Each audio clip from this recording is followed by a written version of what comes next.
Hello everyone, welcome to another episode of Panda Knows Linguistics. I'm your host Jack Mao.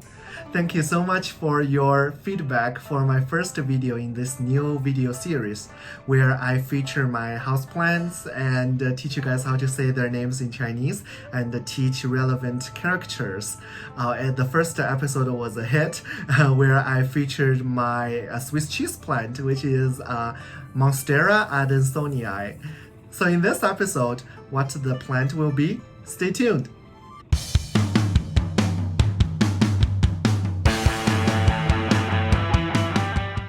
So today's plant is very fun. Ta-da!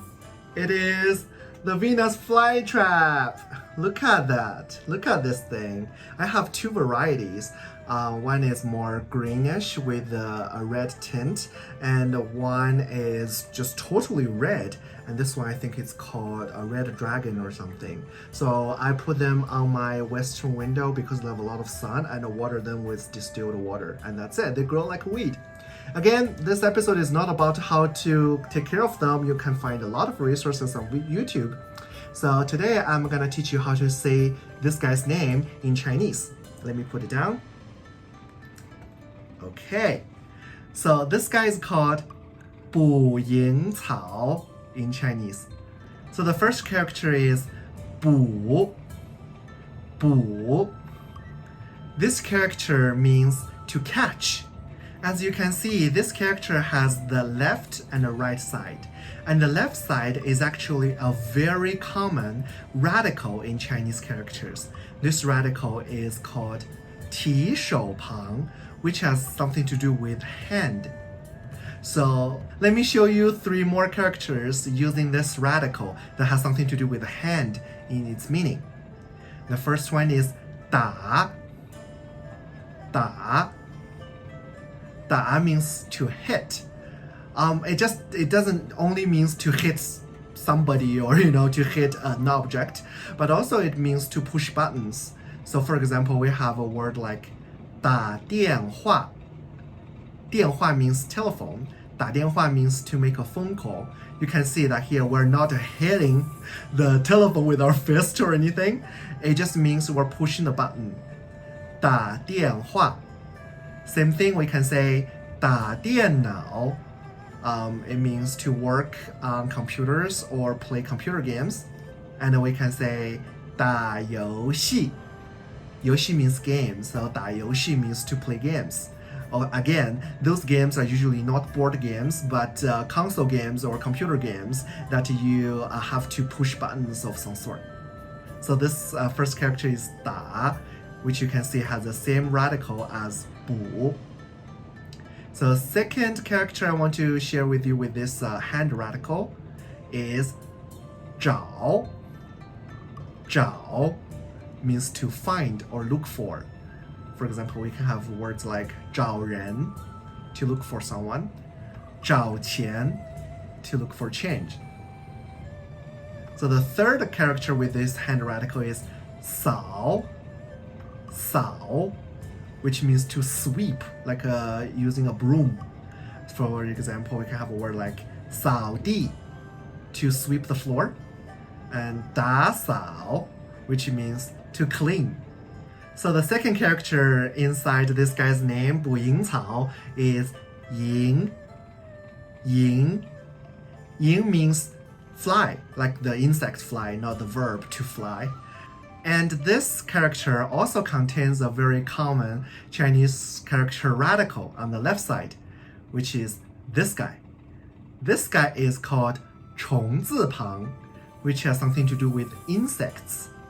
So let me show you three more characters that use this radical. So the first one is 虾. 虾. This one is very strange. It actually means shrimp. Jack, what does shrimp have anything to do with the insects? Well, we have to know that Chinese characters were invented by ancient Chinese people, and I don't think ancient, Chinese zoology is that advanced to tell you what the species it is and what blah blah blah. So I think the ancient Chinese people must think a shrimp is very tiny and just like some other insects, with loose legs and with whiskers and blah blah blah. So that's why I think they think it's something similar to insects. So that's why this character has the insects radical in it.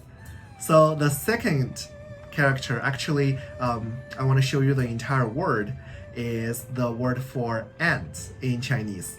It's called 蚂蚁. 蚂蚁.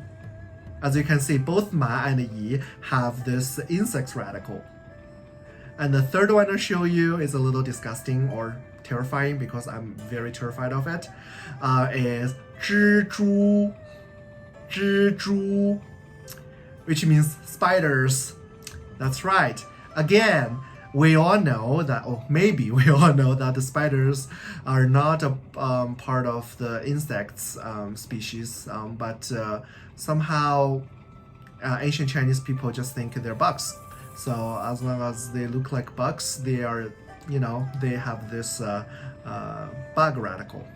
So the last character inside this guy's name, 捕蝇草, is 草. 草. 草 means grass. So now we know this guy is called catching fly grass, or grass that catches flies, or fly catching grass. It's true, right? It looks like grass and it catches flies. So anyway, this character 草 has also very common Chinese character radical in it, which is 草字头, which means a grass head. It has something to do with grass. In the first episode, we learned the bamboo head, right? So something to do with bamboo. And this time we are learning something to do with grass, herb, and flower, or something like that. So let me show you 3 more characters. The first one is 花, which means flowers. Self-explanatory, right? It has this grass radical. The second one is 苦. 苦 is actually an adjective, which means bitter. So I really don't know what's going on, but I think this 苦 character from one of those plants that ancient Chinese people found that induce bitterness in your sensation. So the third character is 茶. 茶, which means tea. This is all, again, self-explanatory, some sort of, grassy, and although it's a tree, I know, it grows on a tree, but somehow when you, take the tea leaves out and, make it actually a cup of tea, things looks like a grass inside your cup. So again, let's recap the 3 characters in this guy's name. 捕蝇草, catch, fly, grass. And from this name, we learned 3 very common radicals, which are hand, insect, and grass. And also learned some characters associated with it. So that's all for today. I hope you find this video very fun and informative. I'm very happy to show you my Venus flytrap, and I hope you can grow it at your home. All you need is a lot of sun and distilled water.